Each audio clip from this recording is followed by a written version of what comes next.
akan mempresentasikan tentang materi tentang cerpen. Asik. Ya ampun. Pertama itu adalah menganalisis unsur-unsur pembangun cerita pendek dalam sebuah cerpen. Yang kedua Tolong bentar sebentar. mengkonstruksi sebuah cerita pendek dengan memperhatikan unsur-unsur pembangun cerita. Indikator pencapaian. 1. Mengidentifikasi cerpen dengan memperhatikan unsur-unsur pembangun cerpen. 2. Menyusun kembali cerpen dengan memperhatikan unsur-unsur pembangun cerpen. 3. Mempresentasikan, menanggapi, dan merevisi hasil kerja dalam diskusi kelas. Oke, materi pembelajarannya tentang pengertian cerpen. Kedua, ciri-ciri cerpen. Yang ketiga, unsur-unsur pembangun cerpen. Dan yang keempat, nilai-nilai kehidupan dalam cerpen, struktur cerpen, kaidah kebahasaan cerpen, dan yang terakhir, mengkonstruksi cerpen.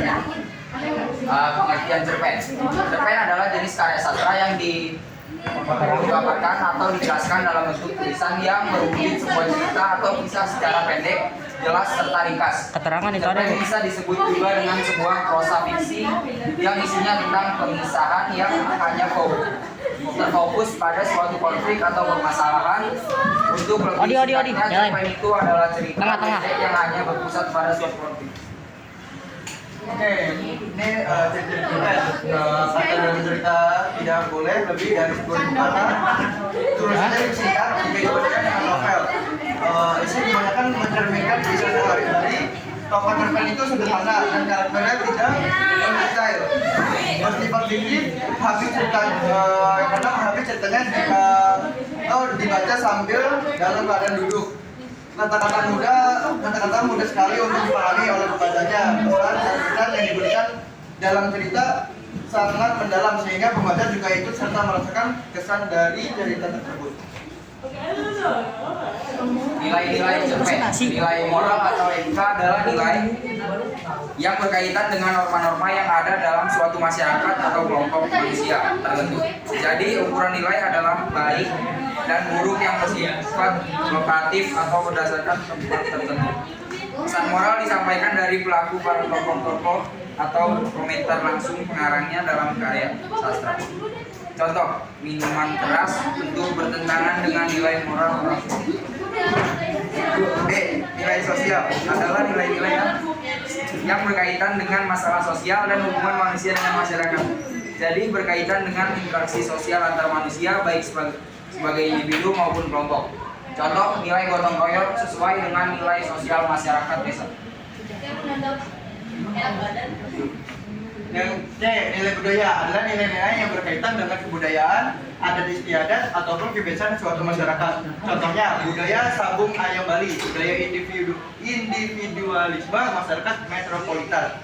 Yang D, nilai estetika atau keindahan adalah nilai yang berkaitan dari segi bahasa, penyampaian cerita, pelukisan alam, keistimewaan tokoh, dan lingkungan sekitar tokoh. Contohnya, rambutnya terurai selayaknya kawat mentari. Keterangan di sini. Terhias indah gumpalan bagian. Di kedua subikunya serta manik indah terlihat indah di antara senyumnya. Yang nilai religius yaitu nilai-nilai yang berkaitan dengan ketuhanan atau kepercayaan. Contohnya di antara kelaparan dan kehausannya masih juga yang menyebut nama Allah. Kebahasaan cerpen, majas, peribahasa dan ungkapan. Udah. Madam, Pacaran Bu.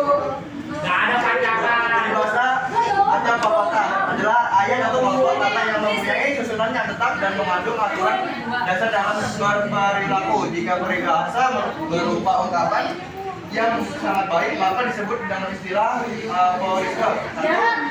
Bagai alur dengan tebing, dua hal yang tak mungkin bisa selalu berdampingan. Bagai serbuk dengan sapi, suatu keadaan yang mungkin dipertemukan. Bagi bumi dan langit, dua hal yang sangat berbeda. Bagi ayam termakan rambut seseorang tersama-sama karena nafas seseorang. Sebagai kejatuhan bulan, mendapat kejadian sesuatu yang sangat menyenangkan. Yang keenam, bagai batu jatuh ke lubuk, seseorang pergi yang tak mungkin kembali karena jauh pergi. Ungkapan merupakan gabungan kata yang maknanya sudah menyatu dan tidak ditafsirkan dengan makna unsur yang membentuknya. idiom atau disebut juga dengan ungkapan adalah gabungan kata yang membentuk arti baru di mana tidak berhubungan dengan kata pembentuk dasarnya. 1. Buah bibir, bahan pembicaraan. 2. Buah hati, anak. 3. Buah tangan, oleh-oleh. 4. Buah 5. Buah karya, hasil karya. 6. Anak buah, bawahan. 7. Tangan kanan, orang berdaya. 8. transisi. Unsur-unsur cerpen. Unsur instinktif cerpen. Yang pertama ada tema, kedua alur atau plot, ketiga alur sama. Dua jam sedikit sama.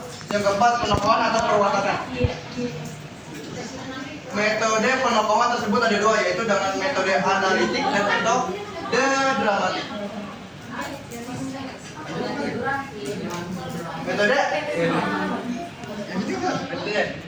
penampilan tokoh juga dibagi menjadi dua, yaitu protagonis dan antagonis. Tokoh protagonis adalah tokoh yang memerankan memiliki watak baik, dan antagonis adalah tokoh yang memerankan atau memiliki watak jelek.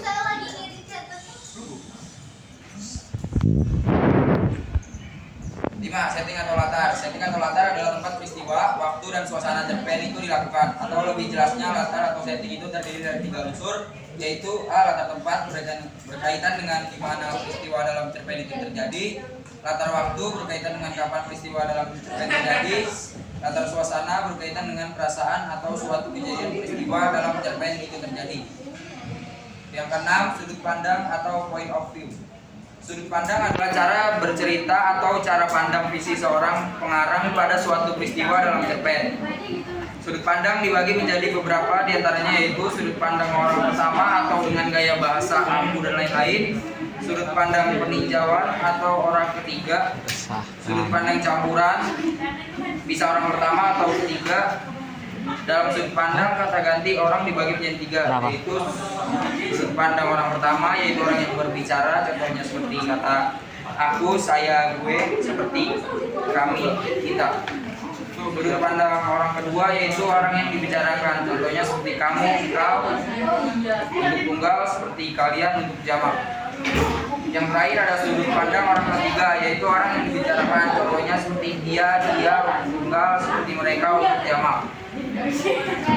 Sampai yang ketujuh ada amanat. Amanat adalah sebuah pesan atau harapan seorang penulis cerita kepada pembaca. Yang ke-8, gaya penceritaan. Gaya penceritaan itu dapat dilihat dari segi bahasa dan nada. Dari segi bahasa kalian bisa mencermati adakah kekhasan dari sebuah cerpen itu dalam pemilihan sebuah gaya bahasa atau majas. Jika dari segi nada, kalian dapat mencermati apakah ada kesan nada yang menimbulkan rasa romantis, simpati, dan sebagainya dalam cerpen tersebut. Dua, unsur ekstrinsik cerpen. Ada latar belakang masyarakat, pengaruh latar belakang masyarakat kepada pembuat cerpen itu sangatlah berpengaruh. Pemahaman untuk itu bisa berupa antara lain adalah kondisi politik, ideologi negara, kondisi sosialnya, dan juga kondisi keekonomian masyarakat. Yang kedua, latar belakang seorang pengarang. Latar belakang pengarang itu terdiri dari biografi pengarangnya tersebut, bagaimana kondisi psikologis pengarang, bagaimana keterampilan sebuah sastra yang dimiliki penulis.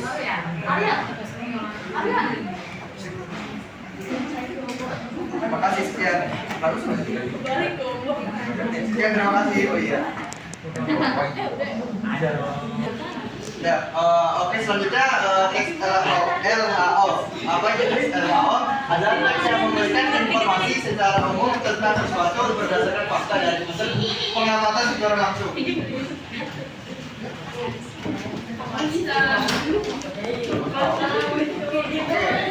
Struktur teks LHO. Yang pertama ada pernyataan umum, yaitu terdapat pembukaan, berisi pembukaan atau informasi secara umum hal yang akan disampaikan. Bagian ini berisi hal umum tentang objek yang akan dikaji. Selanjutnya ada deskripsi bagian, yaitu terdapat isi, rincian, pembahasan, dan penjelasan. Selanjutnya ada deskripsi manfaat, yaitu berisi fungsi atau manfaat setiap objek yang diamati. Oke, selanjutnya ada kaidah kebahasaan. Yang pertama ada kata umum, hipernim, dan kata khusus hiponim dalam mengklasifikasikan. Oke. Yang kedua, menggunakan frasa verbal kelompok kata kerja yang digunakan untuk membuat klasifikasi, misalnya dibagi menjadi. Yang ketiga, menggunakan verba atau kata kerja, baik verba aktif maupun verba pasif. Yang keempat, menggunakan kata bersinonim, yakni kata-kata yang mempunyai makna yang sama. Yang kelima, yang terakhir, menggunakan kata berantonim, yakni kata-kata yang mempunyai kata atau makna yang berlawanan. Selanjutnya ada ciri-ciri teks LKO. Yang pertama, bersifat objektif, global, dan universal. Kedua, ditulis berdasarkan fakta sesuai pengamatan yang telah dilakukan. Selanjutnya, informasi teks merupakan hasil penelitian terkini yang sudah terbukti kebenarannya. Terakhir, disajikan secara menarik, baik kata, bahasa, isinya, berbobot, maupun susunannya logis. Oke, fungsi dan manfaatnya. Yang pertama sebagai bahan penelitian, yang kedua sebagai sumber yang didapat dipercaya, yang ketiga sebagai laporan tugas dan kegiatan pengamatan, yang keempat dokumentasi, yang kelima ilmu pengetahuan, dan yang terakhir menjelaskan dasar penyusunan kebijaksanaan, keputusan dan atau pemecahan masalah dalam pengamatan. Ini gak ada game sih. Lanjut. Nggak perlu. Ya, terima kasih. Oke. Yang terakhir ada teks berita. Pembahasannya yang pertama pengertian teks berita, ciri-ciri teks berita, kaidah kebahasaan teks berita, yang terakhir struktur teks berita. Pengertian teks berita. Teks berita adalah suatu laporan yang berisi suatu berita atau peristiwa yang kemudian memiliki nilai jurnalistik dan memiliki nilai berita. Jadi teks berita yang pertama teks berisi berita yang memang aktual menjadi di lapangan sehingga bukan opini, karangan ataupun gagasan penulis tersebut. Yang kedua, di dalam teks atau paragraf berita mewakili keseluruhan isi paragraf atau teks tersebut menggunakan bahasa yang efektif sehingga mudah dipahami, lengkap, mudah untuk dipahami, lengkap, efektif dan juga mampu memikat pembacanya. Yang terakhir menyampaikan waktu, tempat dan sumber secara valid. Struktur teks berita yang pertama ada orientasi berita, peristiwanya dan sumbernya, sumber berita. Kaidah kebahasaan teks berita.